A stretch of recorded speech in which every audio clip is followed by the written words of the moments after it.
민수기 5장 1에서 31절 말씀입니다. 5장 여호와께서 모세에게 말씀하여 이르시되 이스라엘 자손에게 명령하여 모든 나병 환자와 유출증이 있는 자와 죽음으로 부정하게 된 자를 다 진영 밖으로 내보내되 남녀를 막론하고 다 진영 밖으로 내보내어 그들이 진영을 더럽히게 하지 말라. 내가 그 진영 가운데에 거하느니라 하심에 이스라엘 자손이 그같이 행하여 그들을 진영 밖으로 내보냈으니 곧 여호와께서 모세에게 이르신 대로 이스라엘 자손이 행하였더라. 사랑하는 형제 여러분, 8월 23일 화요일 새벽 목상에 오신 것을 환영합니다. 3장과 4장에서는 레위 지파의 진영 위치와 역할 분담과 그리고 어떤 태도로 직무 수행해야 할지를 배웠어요. 선민 공동체 이스라엘이 이제 나아갈 때에 종교 공무원인 이 레위 지파가 어느 위치에서 어떻게 할 것인지를 다 명령받았습니다. 그러면 이 제사장 가문과 레위 지파만 잘하면 공동체가 온전할까요? 그것만으로는 외형상일 뿐이고요. 공동체가 온전한 것은 이스라엘 대중의 공동체 연합이 튼튼해야 하는 것이죠. 그런 공동체 연합은 이 레위 지파와 이스라엘 12지파와의 관계성이 중요하겠지만 그것만도 아니죠. 이스라엘 내면에서 자체적인 거룩과 자체적인 관계성, 한 가정 한 가정에서의 거룩과 관계성이 중요한 토대가 되는 것입니다. 세포 하나하나가 건강해야 몸이 건강하듯이 말입니다. 각 세포가 건강성을 잃는다면 머리와 몸이 잘 붙어 있다고 생명이 있는 것은 아니잖아요. 그런 것처럼 제사장 가문과 레위 지파는 이스라엘과의 관계성이 겉도는 수준이 아니라 이스라엘 백성들의 생활을 지도해야 하는 것이에요. 그것의 필요성과 원리를 5장에서는 발견할 수가 있습니다. 먼저 5장 4절까지는 공동체에 함께 할 수 없는 자를 쫓아내라고 하셨죠. 2절에서 나병 환자, 유출증이 있는 자, 그리고 시체를 만진 자를 쫓아내라 하셨는데요. 이것은 자기 영혼 관리를 하라는 메시지입니다. 나병 환자는 오리지널 한센병이라기보다는 심한 피부병이고요. 유출증은 혈루증이나 성병입니다. 이런 것들은 부정한 것들입니다. 쫓아내는 이유는 3절에 진영을 더럽히게 하지 말라. 내가 그 진영 가운데에 거하느니라 라고 말씀하셨어요. 거룩하신 하나님이 진영 가운데 거하시는데 하나님은 부정한 것을 결코 용납지 못하시는 분이십니다. 이 말씀은 그런 자가 부정한 행동을 은밀하게 했기 때문에 타인들은 모를지라도 하나님은 아심으로 진영 가운데 거하시면서 그들에게 벌을 주신 것이 바로 그 성병 같은 것들이라는 의미이기도 합니다. 직접적으로 그랬노라고 말씀하지 않으시는 이유는 사람들이 사람을 함부로 판단해서는 안 되기 때문에 그렇습니다. 간접 접촉을 통해서 감염이 되는 수도 있고 그러는 것이죠. 그런 거니까요. 자, 어쨌든 사람이 사람을 판단하지는 말라는 의미로 직접 말씀하지 않으시고요. 간접적으로 하셨고, 사람들은 그런 모습을 보고 각자 자기에게 적용해서 자기를 거룩하게 하나님 앞에 자기 영혼을 세워야 할 일이지 남을 판단해서는 안 되거든요. 그래서 그런 자의 회개를 이끌어내기 위하여 질병을 주시고 공동체 밖에서 회개하며 자숙의 기간을 가지게 하시는 것입니다. 그러면 쫓겨난 사람들은 진영 밖에서 죽으란 말이냐, 계속 밖에 쫓아내버리면 어떡하란 말이냐 이러실 텐데요. 질병에서 치유되면 부정을 씻는 규례를 거쳐서 들어올 수 있습니다. 레위기에 관련 규례가 있고요. 여기서는 그것을 생략하겠습니다. 자, 그러니 이 조처는 더러운 것을 제거하여서 자기 영혼 관리를 하라. 자기 영혼 관리로 더러운 것을 제거하라는 메시지입니다. 무슨 말인가 하면 이스라엘 사람들에게 하나님이 약속하신 것이 있습니다. 영혼 관리를 하면 애굽 사람에게 내린 모든 질병 중 하나도 너희에게 내리지 않겠다라고 말씀하신 것입니다. 율법을 그때부터 이미 율법을 주시면서 그런 명령을 하신 것으로 이제 봐요. 출애굽기 15장 26절입니다. 하나님과의 언약 관계성을 시내산에서 십계명 주시기 이전이죠. 이전부터 이미 그렇게 이제 가르쳐 주셨어요. 출애굽기 15장 26절. 네, 이르시되 너희가 너희 하나님 나 여호와의 말을 들어 순종하고 내가 보기에 의를 행하며 내 계명에 귀를 기울이며 내 모든 규례를 지키면 내가 애굽 사람에게 내린 모든 질병 중 하나도 너희에게 내리지 아니하리니 나는 너희를 치료하는 여호와임이라 이렇게 말씀을 하셨습니다. 그때 그 엘림에서죠. 그다음 바로 그 다음에 엘림으로 갔죠. 그 바로 앞절에 보면 법도와 율례를 정하시고 그들을 시험하실 때 이 말씀하신 거예요. 그래서 법도와 율례를 주시면서 이렇게 말씀하신 것이죠.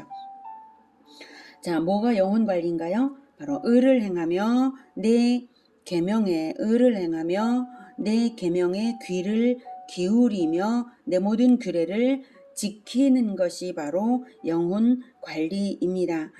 말씀과 계명과 규례를 사용해서 영혼 치료를 하십니다. 영혼이 치료되면 애굽 사람에게 내린 모든 질병 중 하나도 너희에게 내리지 않겠다고 하신 것입니다.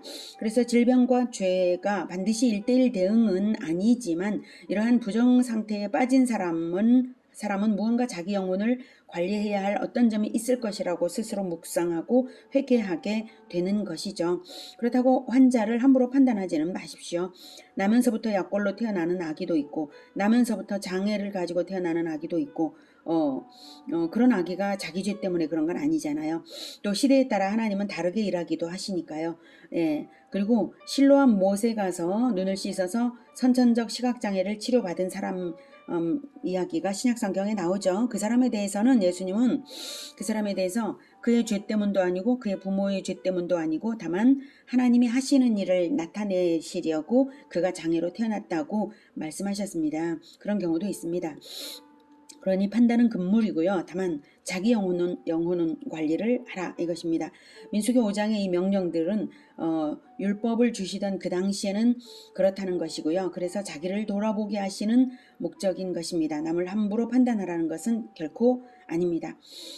이 땅의 교회 공동체는 천국까지 연장선상에 있기 때문에 이 땅에서 분명한 것을 가르쳐야 천국에서는 제외되지 않을 것 아닙니까? 제외되지 말라고 일부러 격리를 해 두시기도 하는 것이죠. 자, 그래서 이 땅에서 혹독하게 하시는 이유가 천국에서 제외되면 안 된다는 걸 가르치고 있어요. 하나님께서 직접 주권적으로 질병 주시면서 회개시키고 자기 관리시키시는 것입니다. 어떤 분이 코로나 확진자를 만난 바람에 감염도 안 되었는데 자가격리 14일을 했었어요. 처음엔 이제 접촉자들도 14일간 자가격리를 시켰었잖아요.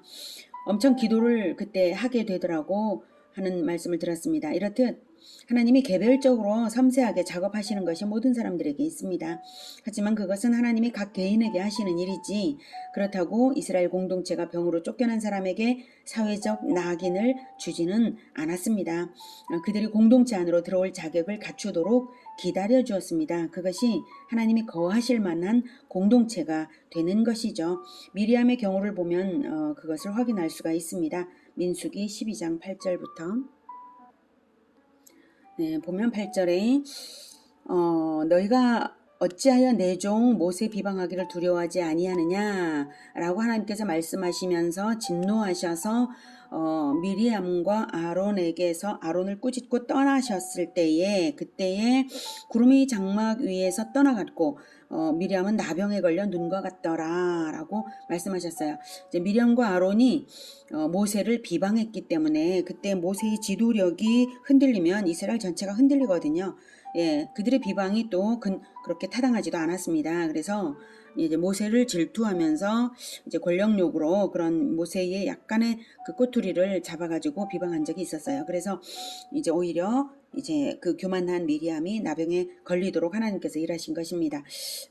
그래서 14절에 보면 여호와께서 모세에게 이르시되 그의 아버지가 그의 얼굴에 침을 뱉었을지라도 그가 이레 동안 부끄러워하지 않겠느냐 그런즉 그를 진영 밖에 이레 동안 가두고 그 후에 들어오게 할지니라 라고 하셨어요. 그래서 미리암이 진영 밖에 이레 동안 갇혀 있었고요. 백성은 그를 다시 들어오게 하기까지 행진하지 아니하다가 그 후에 백성이 하세롯을 떠나 바람 광야에 진을 치니라. 그러니까 미리암이 들어오고 난 후에 비로소 이제 행진을 한 것이죠.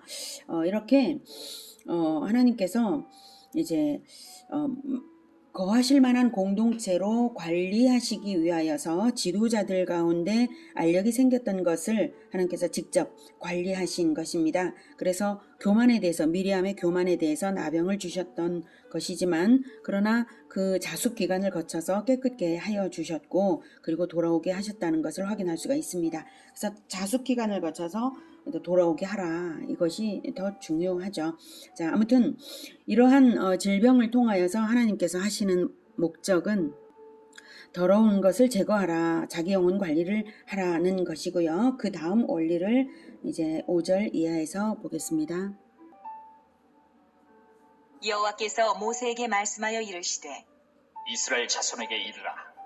남자나 여자나 사람들이 범하는 죄를 범하여 여호와께 거역함으로 죄를 지으면 그 지은 죄를 자복하고 그 죄값을 온전히 갚되 5분의 1을 더하여 그가 죄를 지었던 그 사람에게 돌려줄 것이요, 만일 죄값을 받을 만한 친척이 없으면 그 죄값을 여호와께 드려 제사장에게로 돌릴 것이니 이는 그를 위하여 속죄할 속죄의 순양과 함께 돌릴 것이니라.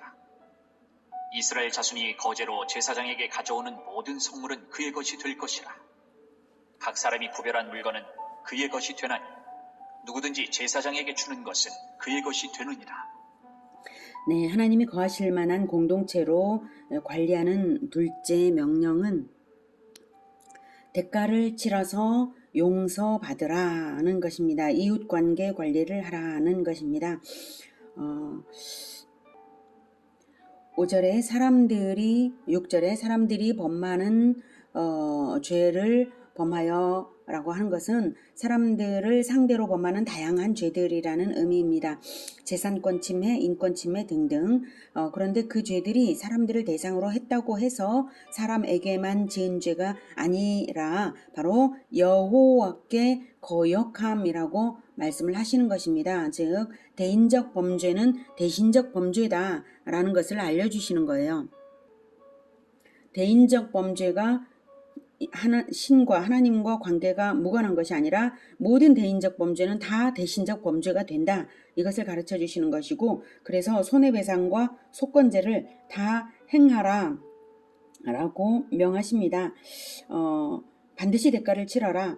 모든 죄는 하나님께 손해를 입힌 것이다. 그래서 손해배상과 속건제를 다 드려야 합니다. 첫째 명령, 더러운 것을 제거하라가 개인의 정결관리였다면, 둘째 명령, 대가를 치러서 용서받으라는 공동체가 깨뜨려지지 않도록 하는 이웃관계 관리입니다. 이웃관계 관리에서 재산권 침해를 했는데 말로만 미안하다고 한다면 사죄가 안 되죠. 그래서 손해배상을 하되 7절에서 죄값을 온전히 갚되 5분의 1을 더하여, 즉 넘치는 배상과 함께 속건제를 드려야 합니다. 속건제는 5분의 1 추가 배상과 속죄제를 합쳐서 드리는 것을 말합니다. 만약 배상받을 대상이 사라져버렸다고 할지라도 반드시 치러야 합니다. 그래서 그 5분의 1 추가 배상과 재물을 다 하나님께, 대상이 사라져버리면 다 하나님께 가져가서 드려야 합니다. 절대적으로 속건제는 절대적으로 드려야 한다, 이것이죠. 이렇게 이웃 관계 관리를 가장 기본적인 것으로 명령하셨습니다. 이 기본이 없이 어떻게 공동체 교제가 되겠습니까? 공동체 교제 없이 어떻게 하나님이 또한 하나님이 거하실 만한 공동체가 되겠습니까? 그게 안 되는 것이죠. 그래서 대가지불의 원리는 하나님의 절대적인 원리입니다. 자, 그럼 세 번째 명령을 11절부터 보겠습니다. 여호와께서 모세에게 말씀하여 이르시되 이스라엘 자손에게 말하여 그들에게 이르라.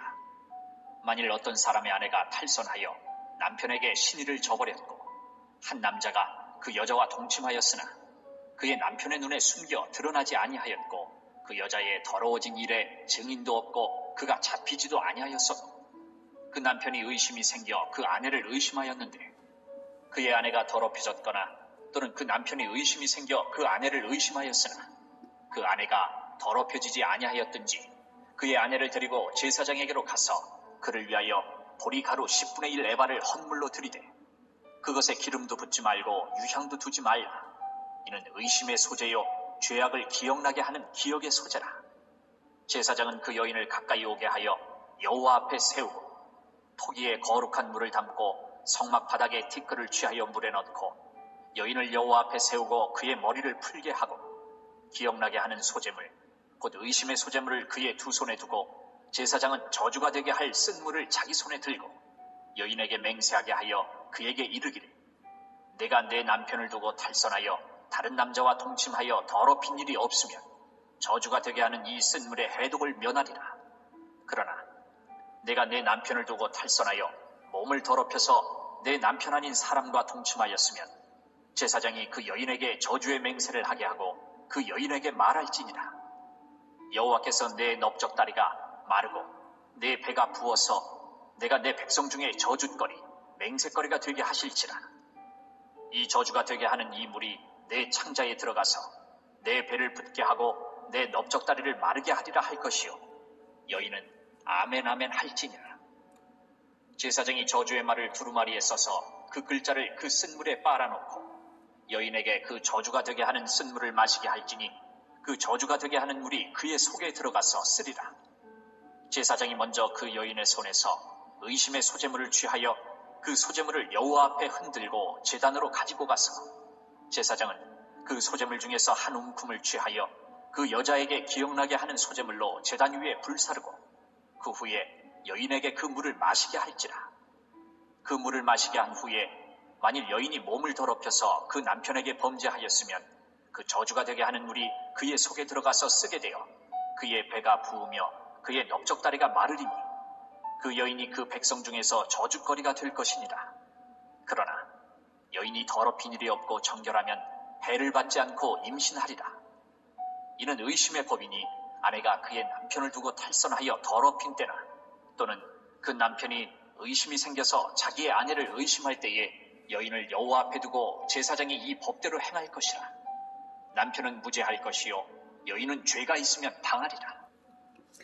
네, 남편이 아내를 의심하게 되었을 때 해결책을 주시고 계시죠.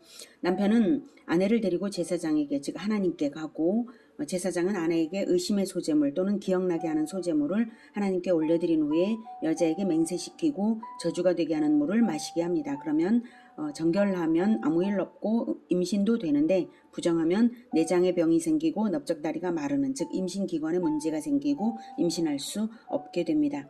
하나님이 다 아시니까 행실에 따른 결과를 주시는 것이죠. 사실 타인과 동침을 했다면 율법상 돌에 맞아 죽을 범죄거든요. 원래는 그래요. 다만 증거가 없어서 실행을 안 했다 뿐이죠. 하지만 여자는 정결한데 이유 없이 남편이 의심하는 것일 수도 있어요. 그래서 이런 규례로서 아무 일 없이 여자가 의심받지 않도록 하시려는 것입니다. 그래서 의심의 소재물에는 무슨 이제 뭐 속죄제물처럼 일반 제사하고는 달랐던 것이죠. 자, 그런데 이것은 이제 가정사가 아닌가요? 사적인 일 아닙니까? 이럴 사람이 있을 수 있는데요. 가정은 가장 기초적인 교회 공동체입니다. 가정이 흔들리면 나라가 흔들리는 거예요. 그래서 의처증에도 해결책이 필요합니다. 그런데 해결책 속에 명령이 있어요. 여기서 명령의 핵심은 무엇인가요? 바로 문제를 하나님께 가져가서 신뢰를 회복하라 라는 것입니다. 왜 여자에 대해서만 그러냐 이럴 수도 있는데요. 그것은 고대 시대의 여자의 인권을 무시하던 여타 국가들에 비하면 이스라엘에게 주신 이 하나님의 해결책은 그 당시 문화를 바탕으로 할 때에 여성의 인권을 보호하는 지혜로운 해결책입니다. 하나님께 가져가라고 명령하시는 것이니까 제사장의 주도하에 규례대로 하고 결과대로 복종하는 것이죠. 그러면 가정사가 평정됩니다. 남편도 의심에서 해방되고 아내도 남편의 신뢰와 사랑과 명예를 회복받게 되는 것이죠. 의심을 한 남편도 죄가 안 되는 이유는 하나님께 가져갔기 때문에 잘한 것입니다. 의심을 하게 되는 것 자체가 남편의 영혼의 연약함을 나타내는 것이지 그것 자체를 그대로 가지고 있다면 죄가 되는데 그것을 하나님께 가져가면 죄가 안 되는 것이죠. 만약 자기 혼자만 해결해 보려고 어떻게 계속 그러고 있다면 이런 문제는 해결이 절대로 안 되고 더 깊이 골마 들어가는 그런 심각한 문제가 되죠. 자, 하나님이 거하실 만한 공동체가 되기 위한 명령 3가지를 기억하십시오. 더러운 것을 제거하라. 자기 영혼 관리를 해라. 둘째는 대가를 치러서 용서받으라. 이웃 관계 관리를 하라. 셋째는 문제를 하나님께 가져가서 신뢰를 회복하라. 이 3가지입니다. 우리는 하나님께서 눈동자같이 아끼시는 하나님 나라 공동체입니다. 하나님이 거하시도록 공동체 사귐을 통해서 하나님께서 공동체 사귐을 통해서 거하시는데, 하나님이 우리와 함께 거하시도록 하나님과 사귐이 있도록 거룩한 사귐이, 우리들 사이에도 거룩한 사귐이 있는 공동체가 되어야 하겠습니다. 날마다 자신의 더러운 것을 보혈로 뿌려 씻어 달라고 기도하시며 영혼 관리하시기를 권해드립니다. 잘못이 있을 때는 대가를 치르면서 이웃 관계 관리를 꼭 하시기를 바랍니다. 문제가 생기면 하나님 앞에 가져가고 신뢰 회복을 꼭 하시기를 바랍니다. 우리 예수 제자교회가 언제까지나 행복하게 하나님과 사귐이 충만하기를 기원합니다. 기도하겠습니다. 하나님, 이웃 관계, 자신의 개인의 영혼 관리, 이것이 얼마나 중요한 것인지를 가르쳐 주셔서 감사합니다. 언제나 거룩하게 나를 돌아보며 하나님 앞에 세우고, 그리고 이웃과 화목하고 또한 사랑하며 지내겠습니다. 모든 문제를 하나님께 가져가고 아무 거리낌도 없는 그러한 공동체가 되도록 서로 사랑하겠습니다. 주님, 우리를 늘 지켜주시옵소서. 우리 인간관계 사이에 성령께서 늘 계셔주셔서 관계성이 돈독하도록 늘 도와주시고 거룩한 공동체가 되게 하여 주시옵소서. 예수님의 이름으로 기도드립니다. 아멘. 이어지는 시간은 개인 기도 시간입니다.